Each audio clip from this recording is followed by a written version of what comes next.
Welcome to keep TV. నేను మీ anchor Fatima. Hindupuram MLA నటసింహ నందమూరి బాలకృష్ణ తన సొంత నియోజకవర్గం హిందూపురంలో శుక్రవారం బిజీగా గడిపారు. అన్నా క్యాంటీన్ ప్రారంభించిన ఆయన ఆ తర్వాత పలు కార్యక్రమాల్లో పాల్గొన్నారు. మరోవైపు హిందూపురం మున్సిపాలిటీని కైవసం చేసుకోవడానికి బాలయ్య చేసిన ప్రయత్నాలు ఫలించాయి.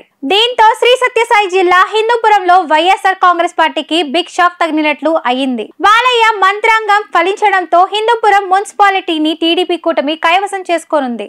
మున్సిపాలిటీలో మొత్తం కౌన్సిలర్ల సంఖ్య 38గా ఉండగా మున్సిపల్ చైర్పర్సన్ తో సహా 8 మంది వైసీపీ కార్పొరేటర్లు టీడీపీలో చేరారు.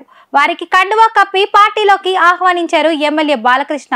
ఇప్పుడు టీడీపీ కూటమి బలం 20కి చేరింది. దీంతో మున్సిపల్ చైర్పర్సన్ పదవికి రాజీనామా చేశారు ఇంద్రజ.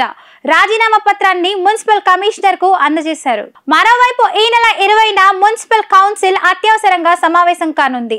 ఈ సమావేశంలో చైర్పర్సన్ ఇంద్రజ రాజీనామా ఆమోదం కోసం మిగిలిన సభ్యుల అభిప్రాయం తీసుకోనున్నారు మున్సిపల్ అధికారులు. ఇదే సమయంలో హిందూపురం మున్సిపల్ కొత్త చైర్మన్ గా కౌన్సిలర్ డిఈ రమేష్ కు అవకాశం ఉన్నట్లుగా ప్రచారం సాగుతోంది. ఇక తెలుగుదేశం పార్టీలో చేరిన తమ పార్టీ కౌన్సిలర్లపై వేటు వేసింది వైఎస్ఆర్ కాంగ్రెస్ పార్టీ. మున్సిపల్ ఎన్నికల్లో వైసీపీ అభ్యర్థులుగా విజయం సాధించింది. టీడీపీలో చేరిన కౌన్సిలర్లపై సస్పెన్షన్ వేటు వేసింది వైసీపీ అధిష్టానం.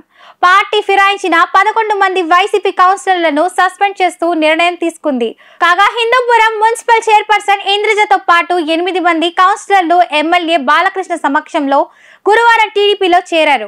సీఎం చంద్రబాబు ఎమ్మెల్యే బాలకృష్ణ చేస్తున్న అభివృద్ధి కార్యక్రమాలకు ఆకర్షితులమై టీడీపీ చేరుతున్నట్లు ఈ సందర్భంగా ఇంద్రజ పేర్కొన్నారు. కాగా రాష్ట్రంలో కూటమి ప్రభుత్వం ఏర్పడిన తర్వాత పలు మున్సిపాలిటీలను టీడీపీ నేతృత్వంలోని కూటమి కైవసం చేసుకున్న విషయం విదితమే.